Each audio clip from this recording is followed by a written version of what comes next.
Hey everyone, Cindy here with Sneak a Peek Ultrasound, and I tried to do a live video on Instagram, and well, that didn't quite work out. So yeah, we actually did a 10-11 minute session and only got 1 minute of it captured, so we're gonna try it again. So I am here with Taylor McGinnis. She is a doula from Harrisburg, Arkansas. Yes. And so, Taylor, just tell us a little bit about yourself. Well, like she said, I am a doula in northeastern Arkansas. I'm a mom of 5. I've been married to my husband we just celebrated our 7th wedding anniversary. And really, other than being very involved in our church, kind of birth and babies and breastfeeding, that's just kind of like, that's my passion. That's, my thing. So. Well, you've obviously got a lot of experience at it. Yes. Well, that's awesome. So, what got you started down that path? What interested you in becoming a doula? Well, my 3rd pregnancy was a twin pregnancy. And I had a C-section with them because my son was breech. And so whenever I was prepping for my birth with my 5th baby, I kind of started down I call it like the rabbit trail of, like, well, here's what it means to VBAC, and here's, the options that you've got for that, And then in a Facebook group I was in for like my due date group, they started talking about doulas, and I'm like, what is that? Like, I've never ever heard of that before. This is my 5th baby. And I started looking, and I was like, oh, that's neat. And like, the more I learned, the further I got. And the more, the further I got, the more I realized, hey, that sounds like something I would love to do. And so, God just kind of opened all the doorways I needed opened to be able to get to, kind of where I'm at now. Well, that is awesome, and it is probably like a calling that you feel, and so especially the top, the name of your business, His Hands and Feet, which I love that, and so exactly what is a doula to just the average lay person out there, kind of like you were, kind of like I was at one time? What's a doula? Okay, so a doula is think of a doula as a trained professional birth coach. We provide physical, emotional, mental, and educational support to women who are pregnant and in labor and birthing and postpartum. We do things like counter pressure and hip squeezes during labor. It's part of the physical support, making sure mom has what she needs to stay comfortable, cold rags like on her, the neck and the forehead, and just kind of making sure she knows that, somebody is there with her and that she is supported. And if her birth partner has to step out for a reason, like maybe they need to eat because it's, kind of a long labor, or they need to go like sit in the car and kind of, take a breath and, maybe sneak a few minutes of a nap in there, that way she never has to worry about being alone. Okay. Wow. So now, if a person enlists your services, what does that look like? Okay, so I start out with a free consultation. We sit down, we kind of talk. I like to meet with both, my client and her birth partner. We kind of make sure that, our personalities connect. And then, after, she decides, hey, I want you to be my doula,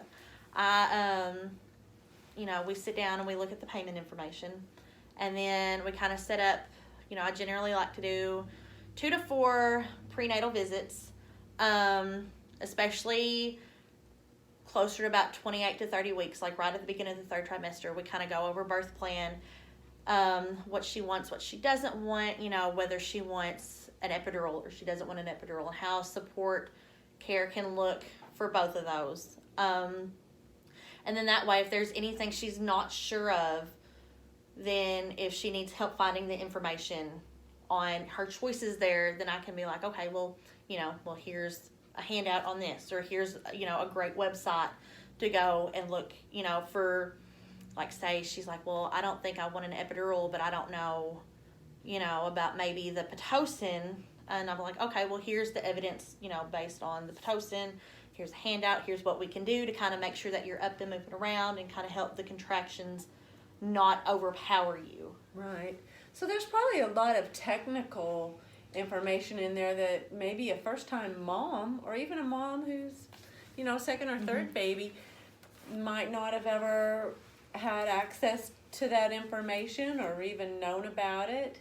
Right. So you're there to help educate and support and make sure they make informed decisions. Right. Because, there was even stuff during my VBAC that I was like, wow, I didn't know about that. My other vaginal deliveries, I was like, I didn't know, I didn't know that you can decline certain interventions, or that, you can ask, be like, well, what if we do it this way instead of this way, kind of thing, Right. And it just kind of blew my mind. I was like, wow, there's so many more choices out there. Right. I didn't know I had that many choices. And I thought I was pretty well researched with my second.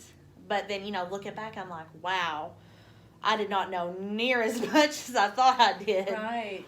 So, along that line, you work with the provider, the midwife, or the physician, or whomever, and help to just sort of keep that relationship intact, and just you do hospital and home births. Yes. Is that right? Yes. And so, you're not there to usurp their authority or anything like that. You're just there to provide the mom with some knowledge that she might be lacking. Right. I'm there for her. And, it helps to have a good professional relationship with the provider. Because, especially in high, intense birth, there are chances of, miscommunication and things like that. And then sometimes, you may get, a nurse who feels like you're trying to step into their position whenever that's not the case at all. Right. I just try to make sure that the mom knows that she's got all of the support, because in my opinion, you can never have too much support. Right. And I think probably the nurses and the providers, this is something they do every day, and maybe they forget that, mom has the other options, or that she doesn't know that she has the options. Right. And so it's good to have you there to help with that. And so let's see. So you say that you do meet several times throughout the pregnancy, so that you're building that relationship. Yes, that's very important. Yes, because you want someone in that room with you, someone you've built up some trust with. Right. And I'm sure I know you help the moms. You probably help the birth partner just as much. Yes. Because that can produce a lot of anxiety for the birth partner when they see, the mom struggling or whatever, and they feel a little bit helpless. Right. And especially men want to try to fix everything. Yes, and they're like, my wife or my girlfriend, they're in pain, how can I help? I don't know how to help. And they don't have a clue about the technical or the... Right. Because, my husband, he's married to a doula. And so, he knows more now than he did when we were delivering, our other babies. But even, now he's like, okay, so you go into labor, whenever. He's like, so what would I do? And I'm like, well, this is, kind of how. You do. Yeah, it's like, you got to be well researched, and, you got to look at this stuff with me. So I love my husband, bless his heart. He's better when it comes to the pregnancy and the postpartum. Well, do you have a doula? I mean, did you have a doula? Or? I have not ever had a doula. We do plan on getting a doula in the the So if you ever need one, yes, you're going to use one. Okay. So you meet throughout the pregnancy, and then of course you're there during the birthing process, and which can be very stressful, and so you're there to help alleviate that and make it be as smooth as possible. Of course, we know, things can change. You can have a plan, and things, you just never know going in. Right, and I'm very much a believer of you do what you need to do in that moment. Like I, had a mom a couple weeks ago, during her labor, and we had talked about no epidural, but then she got to a point to where like she felt like she needed it, and we talked to them like, if you need this, I know this is what we had said, but if you need this, I said, then get it. I said, it doesn't make you any less of a mother. It doesn't make you a failure. You do what you need to do in that moment so that you can feel the best that you can feel when it comes to your birth. Right. Well, that's good, yes, information to have, and good to hear those things when you're in that moment and you're feeling like I'm a failure if I don't do it exactly like I planned. No, things can change, and it doesn't make you, like you say, a bad mom or anything to feel guilty about. So having some support is awesome. So let's say we've been through the pregnancy meetings, the birth, and that's all gone wonderfully. What about after that? So immediately postpartum, I like to be with my clients for, at least the first 1 to 2 hours, a little bit longer if they feel like I need to stay longer. And that's really just to, make sure that mom's comfortable, and if there's any questions that she might have for me, we can talk about it and make sure she's comfortable. And then at about 2 weeks postpartum, then, I'll set up a meeting and we can kind of debrief over her birth. I keep a little journal with me, and I kind of write down, little notes about the birth, which I've found, comes in handy because when you're in labor, like, time just blurs. Right. So, we kind of debrief, and I check in and, make sure everything's going okay. And then around 6 to 8 weeks, I like to do my last postpartum visit. And that's really just to make sure, touch base with mom, see how she's doing mentally. If there's any other questions about the birth, we can talk about it then.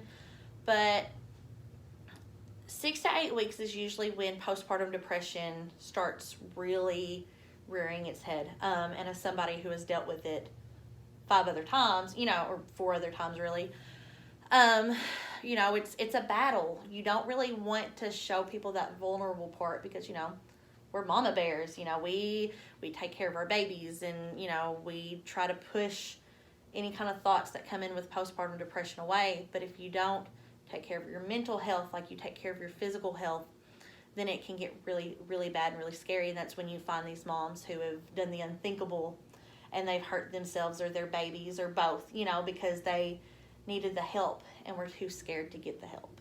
Right. So having someone that they already know and they trust, who can come in and maybe see the signs, or, just lend an ear and some support, and maybe help point them. Because sometimes that's the, right. that's the best thing, and, we can come up with resources together. Maybe they don't want to talk to their family or, their close, friends or, and then, so come up someone that they know. Yes. That would be able to help them. Yeah. That's awesome. So let me just ask you, because I'm curious about what services like this cost, and how, people can pay for it, and what that looks like. I have several different packages, and they're listed on my Instagram page. Okay. But goes from $650 to $750. $650 is my most basic package. $750 is I call it my premium package. And there's a lot more involved with that one. And so, when we sit down, and if you decide to hire me, I do require a deposit. It's non-refundable. It's just, that books you in my schedule, kind of make sure that I have, the resources to start getting things, together that I might need for your birth. And then, I set up a payment plan if necessary, and that's usually, split up into 5 payments.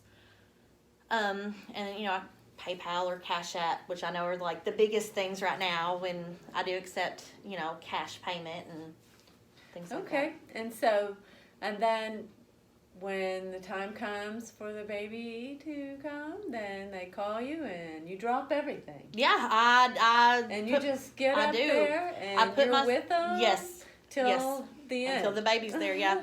I put myself on an on-call period from 37 weeks until and it says from 37 to 42 weeks, and that's usually because most mothers have had their babies by 42 weeks. But really, it's until your baby's here. But at 37 weeks, I tell everybody, oh, well, I'll be there unless I'm at a birth. And, all I ask is that you give me about 45 minutes to make sure that my kids are situated with the sitter, and then I'm there with you. So, so 45 minutes plus drive time.